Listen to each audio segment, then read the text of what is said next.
نحمده ونصلي على رسوله الكريم اما بعد اعوذ باللہ من الشیطان الرجیم بسم اللہ الرحمن الرحیم سورۃ النبا جس کی 14 آیتوں کا آسان ترجمہ اور مختصر سا مطلب بیان ہو چکا ہے۔ آج کی آیات کے اندر اللہ رب العزت اسی سلسلے کو آگے بڑھاتے ہوئے اللہ رب العزت فرما رہا ہے کہ اس کائنات میں ہماری قدرت کی جو نشانیاں پھیلی ہوئی ہیں جن کو تم اپنی آنکھوں سے دیکھ رہے ہو، اگر مکہ کے لوگوں سے پوچھا جاتا کہ آسمان کس نے پیدا کیا، آسمان کو کس نے بنایا، تو وہ ضرور ضرور کہتے کہ اللہ نے۔ زمین کے بارے میں پوچھا جاتا تو وہ کہتے کہ اس کو بھی اللہ نے بنایا۔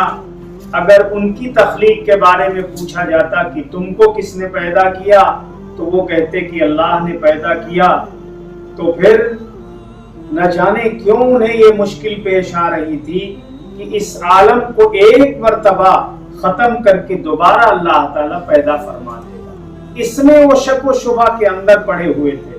تو اللہ رب العزت انہی اپنی نشانیوں کو گنا رہا ہے، فرما رہا وَأَنزَلْنَا مِنَ الْمُعْصِرَاتِ مَاءً ثَجَّاجًا کہ ہم نے لدے بادلوں سے بے تحاشا بارش اتاری، موسلا دھار بارش اتاری، اور اس بارش اتارنے کی وجہ سے اللہ رب العزت کہہ رہا لِنُخْرِجَ بِهِ حَبًّا وَنَبَاتًا تاکہ اس سے ہم غلہ اور دوسری جو ہے سبزیاں اگائیں۔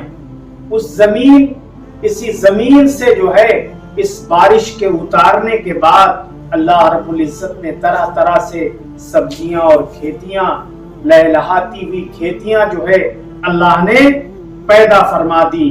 طرح طرح کے غلے، طرح طرح کی سبزیاں اسی زمین سے اللہ نے پیدا فرما دی۔ وَجَنَّاتٍ أَلْفَافًا اور گھنے باغات بھی اللہ رب العزت نے بنائے۔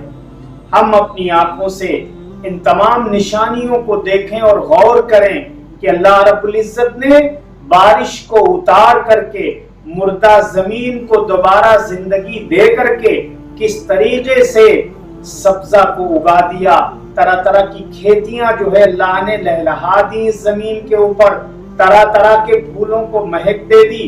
اللہ رب العزت نے طرح طرح کے پودے اگا دیے۔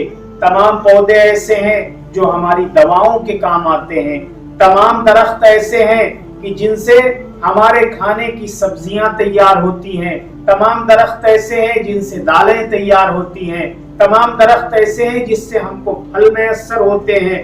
تو یہ اللہ رب العزت کی قدرت کا کارنامہ ہے، اس کی قدرت کا شاہکار ہے کہ اس نے پانی کو آسمان سے موسلا دھار اتار کر کے مردہ زمین کو اللہ نے زندگی بخش دی، اور طرح طرح کی اسی زمین سے سبزیاں اور کھیتیاں اگا دی، اور گھنے باغات بھی اللہ نے اسی زمین سے اگائے۔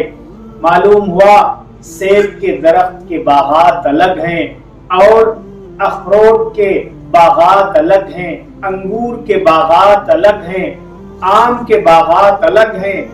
گھنے باغات پروردگار عالم نے اسی زمین کے اوپر پیدا فرما دیے۔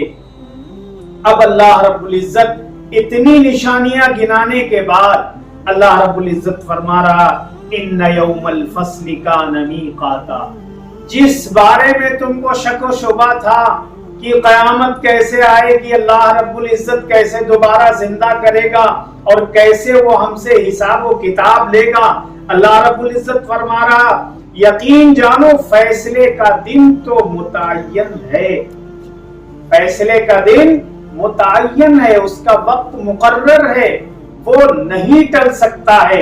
اللہ رب العزت نے پورا چارٹ تیار کر دیا کب قیامت واقع ہوگی، اور وہ اپنے وقت مقررہ پر آ کر کے رہے گی۔ تم اس کو یقین مانو یا نہ مانو، حالانکہ ہمارے ایمان کا حصہ ہے والبعث بعد الموت، ہم اس پہ ایمان لائے کہ اللہ تعالیٰ ہم کو موت کے بعد، ہماری موت کے بعد ہم کو دوبارہ زندہ کرے گا۔